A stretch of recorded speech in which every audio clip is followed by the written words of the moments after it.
অন্য সব কদিনের মতোই আমরা আমাদের স্থায়ী সমাধানের জন্য প্রতিদিনই কথা বলে আসছিলাম। প্রতিদিনকার মতোই আজকেরও কর্মসূচি আমাদের চলছিল। এরই মধ্যে হঠাৎই খবর আসে আমাদেরই একজন পিজিটি শিক্ষিকা, উনি খোয়াই আমরা স্কুলে কর্মরত ছিলেন।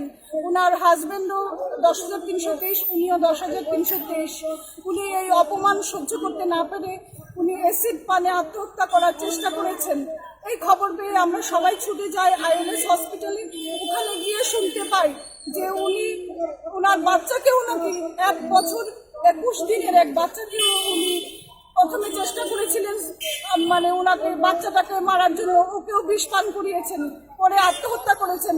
এবং কদিন ধরেই উনি বলছিলেন যে আমাদের মধ্যে 2-3 দিন আগে উত্তম ত্রিপুরা নামে আরেকজন 10,323 শিক্ষক উনি আত্মহত্যার পথ বেছে নিয়েছেন। আমরা বলছি না যে আত্মহত্যার পথ সঠিক পথ, আত্মহত্যা করে কোনো সমস্যার সমাধান হয়, কিন্তু এটাও বলবো যে মানসিকভাবে কতটা ভেঙে গেলে, কতটা অবস্থা মানসিক দুর্বিষহ অবস্থা তৈরি হলে কোনো মানুষ পৃথিবী ছেড়ে চলে যাবার কথা ভাবেন। এবং অ্যাসিড পানে আত্মহত্যার চেষ্টা করেছেন। উনিও 2 দিন ধরে নাকি বলছিলেন যে শুধু উত্তম ত্রিপুরা নয়, আরো 10,323 শিক্ষক এই অবস্থার মধ্যে থেকে আত্মহত্যা করতে বাধ্য হবে। উনি নাকি বাড়িতে 2-3 দিন ধরে এইসব কথা বলছিলেন, আর বলছিলেন যে এখন তো করোনার জন্য স্কুল বন্ধ চলছে, তারপরে বাচ্চাগুলোকে নিয়ে কিভাবে পড়াশোনা করাবো, কিভাবে সংসার চলবে, এই কথা উনি বারবার মনে মনে আওড়াচ্ছিলেন। এবং ওনার হাজব্যান্ডও 10,323। একটা পরিবারের হাজব্যান্ড ওয়াইফ দুজনই 10,323 শিক্ষক।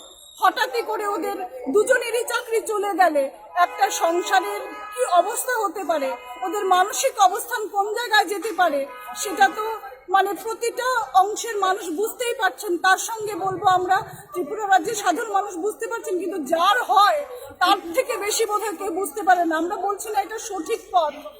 তারপরে হঠাৎ করে উনি এই সিদ্ধান্ত নিতে কেন নিয়েছেন আমরা বলবো যে এটা খুবই শোকের। আমরা নিজেদের ধরে রাখতে পারছি না। এই ধর্ণা মঞ্চে আমরা সবাই যখন ছুটে যাই দেখি কি বাচ্চাটাও অবজারভেশনে আছে, বাচ্চাটাও অসুস্থ হয়ে পড়েছে। এবং আরও একটা মেয়ে 8 বছরের বড় মেয়েটা সামনে ছিল না বলে উনি চেয়েছিলেন যে 2টো সন্তানকে নিয়েই আত্মহত্যা করতে, মানে যাতে উনিও থাকবেন না আর কোনো সমস্যাও থাকবে না, এটাই হয়তো উনি চেয়েছিলেন।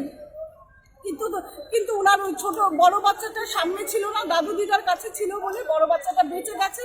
ছোট বাচ্চাটা এখন অবজারভেশনে আছে, মৃত্যুর সঙ্গে লড়াই করছে।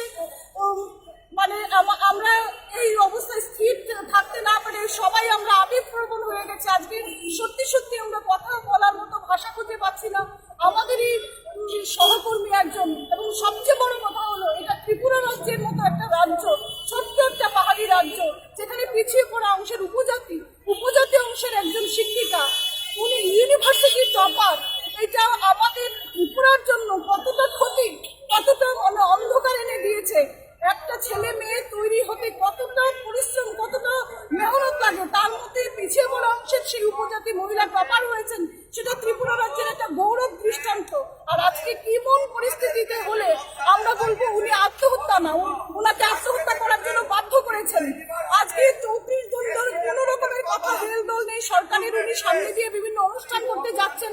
আমরা শুনতে পেয়েছি ওনার নাকি বাজেটের যে পরিমাণ ওনার খরচা হয়েছে তার থেকে উনি বেশি খরচা করে ফেলেছেন। সেই হিসাব নিকাশ নিয়ে উনি দিল্লি পড়ে আছেন।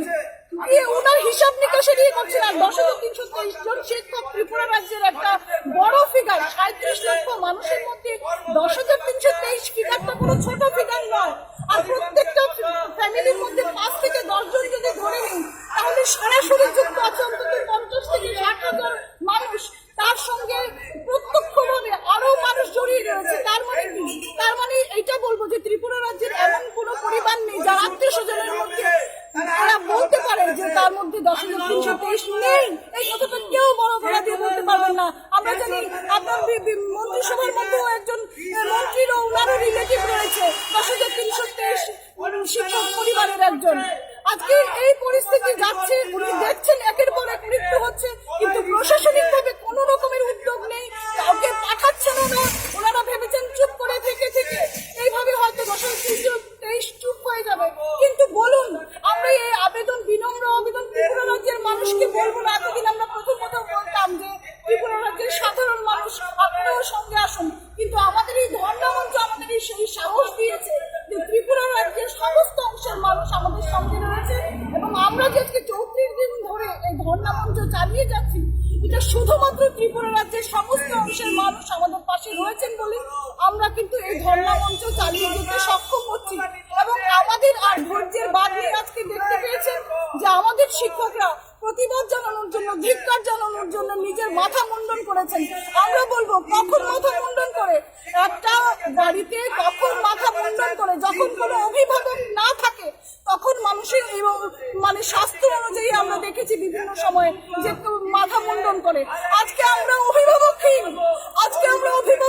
আমাদের কথা নেই বলে এটা একটা প্রতিবাদ আমাদের, যে মাথা মুন্ডন করে বোঝাতে চাইছে যে ত্রিপুরা রাজ্যে কোনো সরকার নেই, ত্রিপুরা রাজ্যের কথা শোনার মতো কোনো অভিভাবক নেই। আমরা কিন্তু এতদিন ধরে শুধু অভিভাবকদের কাছে অনুনয় বিনয় করে আমরা আমাদের কথাগুলো বলে আসছিলাম, কিন্তু আজকে আমরা দাঁড়িয়ে বুঝতে পারছি যে আমরা অভিভাবকহীন, আমাদের কথা বলার কোনো জায়গা নেই। কাজেই আমরা আমাদের অধিকার কিভাবে আদায় করতে হয় সেটা কিন্তু আমরা বুঝে নিচ্ছি এবং সেটা কি হবে সেটা আমরা আজকে মঞ্চ থেকে বলবো। আপনারা দেখবেন সামনে কি হয়।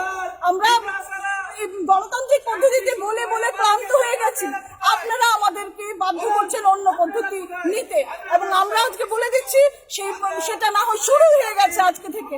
আমাদের আর ধৈর্যের বাঁধ ভেঙে গেছে।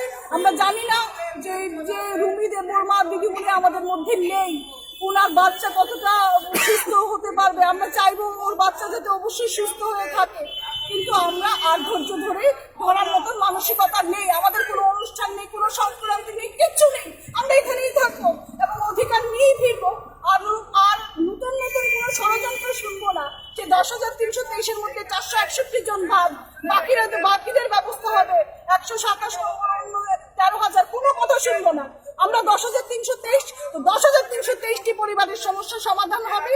যারা আমাদের মধ্যে নেই তাদের একটা করে চাকরি হবে, এটাই আমাদের শেষ কথা, এটাই প্রথম কথা ছিল। আজকেও আমরা এই কথাটাই বলছি, ওনাদের মতো দুরকম কথা বলতে আমরা শিখিনি, এটাই আমরা বলবো। এখন আপনারা তৈরি থাকুন, 10,323-এর এই মঞ্চ কি করে আপনারা দেখুন এবং ত্রিপুরা রাজ্যের মানুষ আমাদের সঙ্গে থাকবে, সঙ্গে রয়েছে, এটা আমরা উপলব্ধি করতে পারি।